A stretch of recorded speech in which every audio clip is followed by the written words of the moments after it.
নমস্কার দর্শকবৃন্দ, আশা করি তোমরা ভীষণ ভালো আছো। আমি তো ভীষণ ভালো আছি। অনেক দিন আমার রান্নার ভিডিও আমি দিতে পারিনি, একটু নানা রকম ব্যস্ততা ছিল।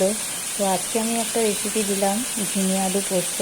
এমন কিছুই না, ঝিঙে আলুগুলো কেটে একটু ভাজা ভাজা করে নিলাম। মানে ভাজাটা আমি আগে একটু আলুটা ভেজে নিয়েছি, তারপরে একটু আলুটা ভাজা হলে তারপর ঝিঙেটা দিয়েছি। ঝিঙেটা দিয়ে তখন আমি কিন্তু নুন দিইনি, একটু নাড়াচাড়া করছিলাম। নাড়াচাড়া ভাজাটা হতে হতে আমি এদিকে পোস্তটা রেডি করে নিলাম মিক্সিতে তারপর রেডি করে নিয়ে, ঝিঙে তো বেশি ভাজতে লাগে না, আমরা সবাই জানি নরম সবজি। তো আমি এবার এটা একটু ভাজা ভাজা হওয়ার পরে পোস্ত বাটাটা দিয়ে দিলাম। পোস্তটার সঙ্গে আমি নুন হলুদ দিয়ে এবার একটু ভালো করে নাড়াচাড়া করব। নাড়াচাড়া করে এবার পোস্ততে একটু জলটা টেনে আসলে লাস্টের দিকে আমি একটু মিষ্টি দেব। তেমন কিছু ব্যাপার নয়, ঝিঙে আলু পোস্ত আমরা সবাই বাড়িতে রান্না করি। তো আমার ভিডিওটি ভালো লাগলে একটু লাইক কমেন্ট করে দিও। আশা করি তোমরা সকলে ভীষণ ভালো আছো। টাটা বন্ধুরা, আজ তবে আসি।